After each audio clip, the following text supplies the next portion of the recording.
ओम शांति। आज हम बात करेंगे कि खुद को हम डिप्रेशन यानी तनाव से कैसे बाहर निकाल सकते हैं।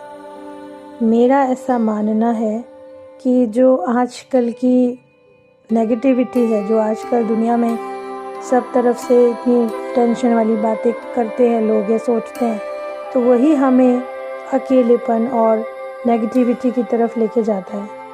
तो नेगेटिविटी को निकालने के लिए हमें सबसे पहले खुद ही पॉजिटिव रहना पड़ेगा।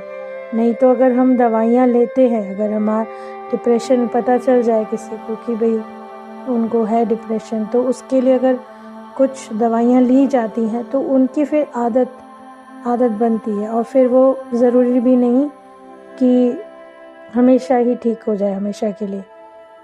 तो मैं ऐसा समझती हूँ कि हमें इसके लिए प्रयास करना चाहिए और सबसे पहले हमें देखना चाहिए कि ये डिप्रेशन है कि तनाव है कि एंजाइटी है। तो यदि आज डिप्रेशन पे बात हो रही है, तो यदि किसी को लगता है कि मैं बहुत नेगेटिव सोचने लगी हूँ या ज़िंदगी से मेरा मन हट गया है या मैं कुछ अच्छा सोच ही नहीं पाती या मैं कुछ अच्छा कर भी नहीं पाती, एनर्जी भी नहीं रहती है, तो उसके लिए हम क्या कर सकते हैं। क्योंकि परमात्मा ने बोला है ना कि सॉल्यूशन के ऊपर बात की जाए, तो हम उसके लिए क्या क्या ऐसा कर सकते हैं जिससे हमारा डिप्रेशन जड़ से ख़त्म होगा। ये नहीं है कि भाई डिप्रेशन कोई एक दिन में आता है, धीरे धीरे वो हमें होने लगता है, अपने आप ही नेगेटिविटी हमारे सोच में आने लगती है। तो जब हम कोशिश करेंगे और रोज़ एक स्टेप करेंगे, आगे बढ़ेंगे, तो एक एक स्टेप आगे बढ़ने से हमारा क्या होगा, डिप्रेशन धीरे धीरे हम अपनी हर टेंशन पे काबू पा सकते हैं। तो उसके लिए सबसे पहले हमें क्या स्टार्टिंग करनी होगी, सबसे पहले खुद से प्यार करना सीखिए जैसे आप हो। क्योंकि परमात्मा कोई भी चीज़ इस दुनिया में या किसी भी आत्मा को यूं ही नहीं बनाते, सब आत्माओं को बाबा ने विशेष बताया है।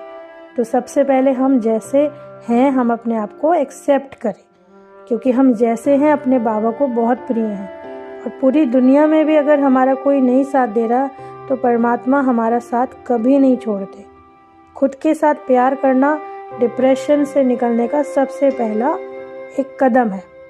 फिर हम आगे क्या करेंगे, अपनी जो कुछ पसंदीदा हमारे कार्य हैं, भले ही हमें ऐसा लगता है उस टाइम पे काम करने का भी मन नहीं करता या हम कुछ भी नहीं करना चाहते, लेकिन कुछ चीज़ें ऐसी होती हैं जो हमें एकदम लाइट वेट, मतलब हमारे को एकदम अच्छा मूड करती हैं हमारा। तो हम जैसे किसी को सिंगिंग पसंद है, किसी को डांसिंग है, किसी को आर्टिस्ट होते हैं कुछ लोग, किसी को चुटकुले सुनना अच्छा लगता है, कुछ भी उन्हें कहानियाँ पढ़ना अच्छा लगता है, या उन्हें मेडिटेशन तो बहुत अच्छा है। मेडिटेशन तो इंसान को सबसे पहले ही ठीक कर देता है, लेकिन मेडिटेशन की स्टेज तक जाने के लिए भी अपने माइंड को पहले क्लियर करना पड़ता है। तो उसके लिए पहले अपने आप को लाइट करना पड़ता है, फिर अपने आप को हम थोड़ा सा लाइट फील करा के फिर अच्छा मेडिटेशन हम कर सकते हैं।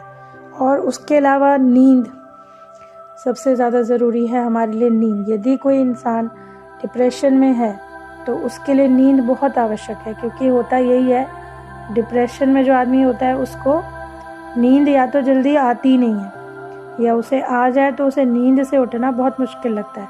तो उसके लिए अगर हम टाइम से कोशिश करेंगे कि हमें इतना घंटा तो सोना ही है, तो हमारे को धीरे धीरे आदत पड़ती जाएगी। अगर हम ऐसा एक हफ्ते भी कर लेंगे तो धीरे धीरे हमारा माइंड अपने आप ही हमको ऐसा कराने लगता है, फिर हमें आदत सी बन जाती है। तो उसके साथ साथ हमें प्रकृति में भी जाना चाहिए, जैसे पेड़ पौधे हैं। उसके अलावा हम अपने आप को अच्छा फूड दें। और यदि आपके आसपास कोई है जिस पर आप विश्वास कर सकते हो, या आपसे कोई पूछ रहा है कि आपको क्या क्या परेशानी है, तो आप अपने आप को बता सकते हो कि भाई मेरे मन में ये भाव है, या मैं इस तरह से अभी नहीं अच्छा महसूस कर रही। तो आप उसको बता सकते हो जिसको आप विश्वास करते हो या मानते हो। तो यदि हम ये सब स्टेप उठा लें तो काफ़ी हद तक हम अपने आप को इस बीमारी से या इस अवसाद से निकाल सकते हैं। साथ के साथ मेडिटेशन तो हर चीज़ को ही, दुख को मिटाने वाली एकमात्र दवा है। यदि हम अपने माइंड को अच्छे से चार्ज करते हैं तो उसके बाद ज़िंदगी में कुछ भी आ जाए हमारे सामने परिस्थिति, तो हम उससे लड़ने में सक्षम होते हैं। यदि हमारे अंदर ही दिमाग में ही वीकनेस है तो फिर हमसे वो चीज़ ना निकाली भी नहीं जाती दिमाग से।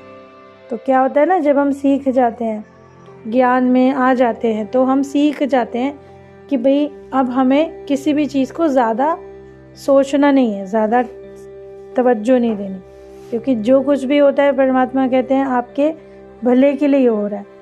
इवन आपको जो चीज़ में अच्छा अभी नहीं लग रहा, बट आफ्टर सम टाइम आप उस चीज़ का जब रिज़ल्ट देखोगे तो आपको पता चलेगा कि ऐसा क्यों हुआ। तो इसके लिए हमें बहुत अपने आप को तैयार करना होगा। यदि हमारे मन में इच्छा होगी तो डेफिनेटली हम इस चीज़ को जड़ से भी ख़त्म कर सकते हैं। और अकेले ना रहें, हमेशा याद रखें परमात्मा हमेशा हमारे साथ हैं, परंतु वो निमित्त भी किसी ना किसी को बनाते हैं। तो जो भी आपको अच्छे से समझा रहा है, आपसे बात कर रहा है, इसमें क्या होता है ना, इंसान बात नहीं करना चाहता। आधा डिप्रेशन तो आजकल की दुनिया में इसी बात का है कि कोई अपनी परेशानियों को इसलिए नहीं बताता कि सामने वाला या तो मुझे समझ नहीं सकता, या वो मेरी हंसी उड़ा सकता है, या उसके पास मेरी परेशानियों के लिए क्या ही सॉल्यूशन होगा। लेकिन ऐसा नहीं है। यदि आप किसी को अपना मानकर अपने मन की बात बताएंगे तो डेफिनेटली हर कोई तो नहीं, लेकिन काफ़ी लोग आपकी हेल्प भी कर सकते हैं। और सबसे मेन इसमें हमारी अपनी विल पावर काम आती है। अपने आप को प्रिपेयर रखें। यदि मुझे कोई नहीं भी समझा रहा, यदि कोई मुझे नहीं भी समझ रहा, यदि कोई मेरे साथ भी खड़ा हुआ नहीं दिख रहा, तो भी मैं अकेला ही काफ़ी हूँ। एक कहावत है ना कि या तो मैं अकेला ही काफ़ी हूँ, है ना, या मैं बहुत अकेला हूँ, या मैं अकेला ही काफ़ी हूँ। तो ये स्लोगन याद रखना है कि हमें एक तो खुद में अपने आप में बड़ा स्ट्रॉन्ग रहना पड़ेगा, है ना, और दूसरा हमें ये मानना पड़ेगा कि किसी भी परिस्थिति में परमात्मा बाप हमारा साथ कभी नहीं छोड़ेगा। और जितना ज़्यादा बाप के साथ जुड़ते जाएंगे, योग लगाते जाएंगे, तो वो तो अपने आप ही परेशानी तो अपने आप ही पीछे चली जाएगी। फिर आपकी जो अभी आपको कमज़ोरी लगती है वो आपकी ताकत आगे आगे बन जाएगी। तो इसके लिए हम आगे और भी बात करेंगे। ओम शांति।